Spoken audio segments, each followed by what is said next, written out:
Detective ತೀಕ್ಷ್ಣ main lead ಮಾಡಿದಿರಿ 50ನೇ ಸಿನಿಮಾದಲ್ಲಿ. First ಈ ಸಿನಿಮಾ ಒಪ್ಕೊಳ್ಳೋದಕ್ಕೆ ಏನು ರೀಸನ್? ಯಾವಾಗ ಸ್ಕ್ರಿಪ್ಟ್ ಇಷ್ಟ ಆಗಿದ್ರೆ ನಾನು ಒಪ್ಕೊತೀನಿ. ಸೊ ಅದರಲ್ಲಿ ನಂದು ಮುಖ್ಯ ಪಾತ್ರ ಇಲ್ಲಿ ಅಥವಾ ಇಂಪಾರ್ಟೆಂಟ್ ಪಾತ್ರ ಇಲ್ಲಿ, ಬಟ್ ಸ್ಕ್ರಿಪ್ಟ್ ತುಂಬಾ ಇಂಪಾರ್ಟೆಂಟ್ ನನಗೆ, ಕಾಂಟೆಂಟ್. ಸೊ ಚಿಕ್ಕ ವಯಸ್ಸಿಂದನೇ ಅದೇ. ಆ್ಯಂಡ್ ನನಗೆ ಅನಿಸ್ತು ಈ ಮೂವಿನಲ್ಲಿ ಆ್ಯಕ್ಚುಲಿ ನಾನು ಇದಕ್ಕಿಂತ ಮುಂಚೆ ಉಗ್ರಾವತಾರ ಅಂತ ಒಂದು ಮೂವಿ ಮಾಡಿದೆ.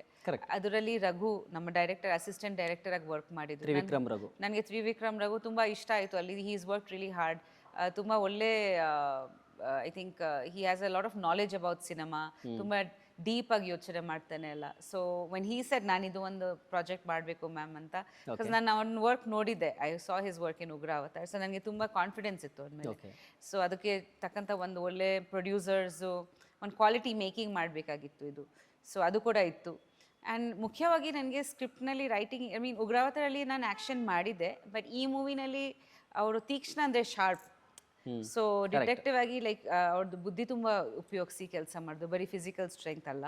ಸೊ ಅದು ತುಂಬ ಖುಷಿ ಆಯಿತು. ಆಮೇಲೆ ಕ್ಯಾರೆಕ್ಟರ್ದು ಒಂದು ಜರ್ನಿ ಇದೆ, ಚಿಕ್ಕ ವಯಸ್ಸಿಂದ ಹೇಗೆ ಅವಳು ಡಿಟೆಕ್ಟಿವ್ ತೀಕ್ಷ್ಣ ಆಗ್ತಾಳೆ. ಸೊ ಒಂದು ಗ್ರಾಫ್ ಇದೆ. ಸೊ ಅದು ತುಂಬ rare actually, heroine characters like heroine ಪ್ರಧಾನ ಮೂವಿನಲ್ಲಿ ಆ ಥರ ಗ್ರಾಫ್ ಸಿಕ್ಕೋದು. ಪ್ಲಸ್ ನನ್ನ 50th ಮೂವಿಗೆ ಐ ಥಿಂಕ್ ಎಲ್ಲ kind of came together. So ಹಾಗಾಗಿ ನನಗೆ ಇದು ಆ್ಯಪ್ಟ್ ಅನಿಸ್ತು. ಬಟ್ ಇದರಲ್ಲಿ ಸ್ವಲ್ಪ ಸ್ಟೈಲೈಸ್ಡ್ ಇದೆ, ಅದರಲ್ಲಿ ಸ್ವಲ್ಪ ಮಾಸ್ ರಾ ಆ್ಯಕ್ಷನ್ ಇದೆ.